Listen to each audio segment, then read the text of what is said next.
Well, that main event went on for fucking ever, didn't it? I'm John Retlin. This is my review of AEW Dynamite, a show that had some pretty good parts, but that main event went on way too goddamn long. It was not good at all. But before I get into the rest of the review, I do want to say I'm glad that AEW taped a whole bunch of stuff and that it's in the can. I hope all the AEW's roster, the staff, everybody stays safe. I hope the same for all of you guys. Really, we're all going to ride this out. We're all going to get through this. Wrestling fan community, we will unite and we will be able to support the wrestlers, even if some of the companies are making monumentally dumb decisions. That's another story for another day. So, we have Jake Roberts talking about Lance Archer, and he was forced out of the U.S. and had to go make a living in Japan. Archer, not Jake. I don't think Japan would have been stupid enough to pay Jake Roberts at that point. But anyway, it was a good promo. They're starting to get at least a little better with actually making it, oh yeah, let's make it about Archer because Jake is really good at getting himself over in promos. But anyway, Shivani and Jericho on commentary again, except for the main event. Don't worry, I'll get to that.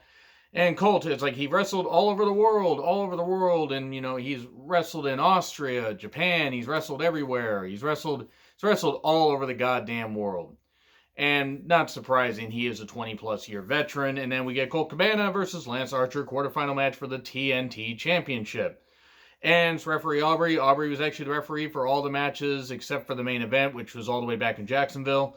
And Archer punches out somebody at ringside. I don't know who it was. It was one of the enhancement talents that was out there. That was pretty funny. And Colt was being a bit goofy. It cost him. Archer was beating him up. Colt did try. He tried to come back. But the pounce, a choke slam, and the blackout 1, 2, 3. I wonder if he's going to bring back the EBD claw, the Everybody Dies claw. It would be actually kind of cool if he did that.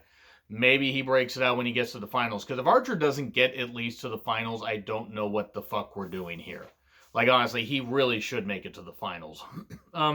Good match, though. There was no doubt Archer was going over. We then get Britt's rules for being a role model. Always fight fair. And she talks about Hikaru Shida did not fight fair. And she had a bandage on her nose, because of the nose busted, And that was actually some pretty good stuff and showed Britt's toughness. She was bleeding pretty damn bad, but got the glove on and all that, and she's like, just getting ready to exam or do a proctology exam. Easy for me to fucking say. Maybe that's how she does dentistry. She reaches up your ass and does your teeth that way. I watched too many horror movies, guys. And don't ask what kind of horror movies I've watched because I don't even want to fucking remember. So it was a pretty good promo. Not great, but, compared to where Britt was a number of weeks ago, a number of months ago, she's actually better here. And then she actually did say at one point she continued to battle with a brutally deviated rectum, septum, whatever, same thing. And we then get thoughts on the empty arena match. We have Taz talking about Hager's choke, how he chokes men out. And Cassandra Golden, who made an appearance on AEW Dark a number of weeks ago, I think faced Hikaru Shida. She took on Britt Baker. Britt had no bandage, which means that this was filmed before and they didn't bother to consider that maybe they should have flipped it around, had that happen, but whatever. They're doing the best they can with these shows, but I don't know who couldn't have thought that continuity didn't look all that good. But she curb stomps a black woman on the ropes. She American History X'd her.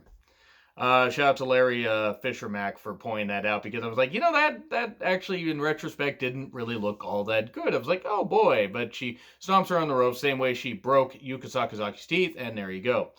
Mike Goldberg on AEW TV. Could you imagine if they get him to call a match, if they get him to call a Hager match, like if he's in a steel cage? That actually wouldn't be all that bad. Because it would give, it would have Mike Goldberg on a cable broadcast again. But we get the bubbly bunch with the inner circle, and this wasn't good. I understand what they're trying to do. They're trying to have fun. It looked like everybody was having fun in there. And Jericho, with the stove of Jericho, burn it down, man, and all the dogs there.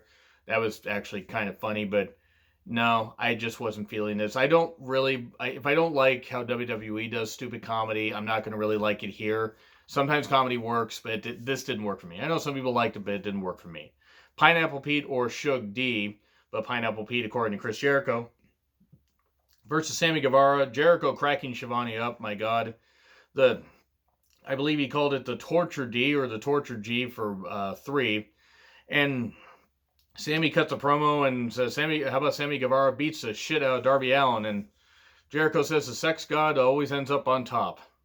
Jericho just having a goddamn blast, and Schiavone was trying not to crack up, but he couldn't help it. John McCarthy, famous UFC referee, now Bellator MMA referee, and Excalibur talk about the main event. Then we get Chuck Taylor with Orange Cassidy versus Kip Sabian and Penelope Ford. So we basically get Kip Sabian and Penelope Ford and 2 jokes. Chuck Taylor is not bad in tag team matches because Trent can carry the load, because Chuck is not a terrible athlete, but he's not really all that good. And I don't like the Orange Cassidy character. There are people that do, and that's fine. I don't. Jericho, once again, making Schiavone crack. He talked about, kick him. Wow, doing that. And it was some good stuff. I believe Chuck Taylor did a Falcon Arrow variation. He should call it the Chuck E. Cheese. Jericho is having. I've been critical of Jericho. I'm still critical of some of the stuff he's done, but he was still having fun there. And then Havoc attacked Orange Cassidy. Jimmy Havoc becoming the biggest babyface in AEW as far as I'm concerned. Then a hurricanrana from Penelope Ford. And then the dreaded roll-up, the most devastating maneuver in all of professional wrestling. 1, 2, 3. And Kip Sabian gets the victory, which is good because he's going to be in the TV title tournament against Dustin Rhodes. Lose to Dustin Rhodes, and then Dustin's going to lose to Lance Archer. Then when they were kissing, not Dustin and Kip, I'm not here to shame, but it was Kip and Penelope. They were kissing while Penelope was laying on the apron. Jericho says, "Looks like two salmon swimming upstream. Stop that." What the fuck? Well, what the fuck? And then we get Shawn Spears versus Justin Law. Well, he was the Law, and the Law did not win. The Law got the shit beat out of him. And Jericho said one line, you can't have wet hair. You got to look like a star. And squash with the C4. And then we get JR calling the main event by himself. JR calling a match by himself in 2020. I don't know who the fuck booked this, but whoever the fuck booked... JR naturally has a connection to Jake Hager, the whole Oklahoma thing. And look, it's great. It's great that they still want to pay JR a fucking king's ransom. JR should not be calling a match by himself. 2010 JR should not have been calling a match by himself. And it's age, health issues, and that kind of stuff. And I credit him for trying to make this work. But Gordon Soley calling matches by himself in Florida worked. This didn't work at all. It was a 35-minute match. They're back in Jacksonville, different guy, but it was obviously empty arena. It was a no-holds-barred match. It was an AEW championship match. So Jake Hager, who apparently has kids, my God, who the fuck wanted this guy to fucking breed?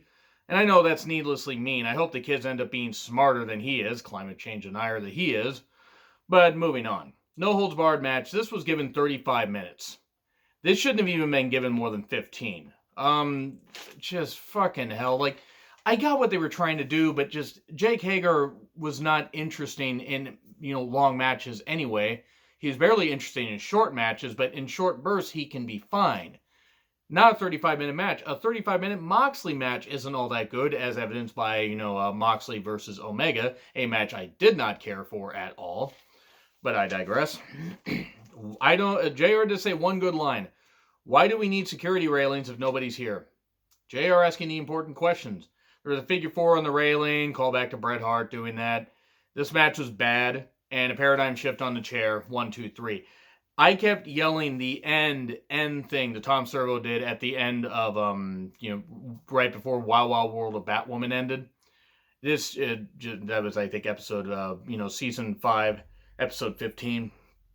And this match was pretty goddamn bad. I will credit both men for trying to make it work, but long matches do not equal great. I said the same thing about Gargano and Ciampa on NXT last week. That wasn't very good, and this was just the same. It's like you can have no fans and make a match interesting, but you can't make a Jake Hager match interesting unless you keep it short. And even then, the guy is as bland as white bread. And not even toasted white bread, as, tan as he was. It just wasn't very good. The show was fine, but the main event sucked. But anyway, I'm not going to grade these shows. I'm gonna keep the grades down. I am glad, and I'll bring them back, when crowds come back, whenever that is. But anyway, agree, disagree with what I said. Like, share, subscribe, Twitter handle in the description. I'm John Ritlin. I'll see you soon.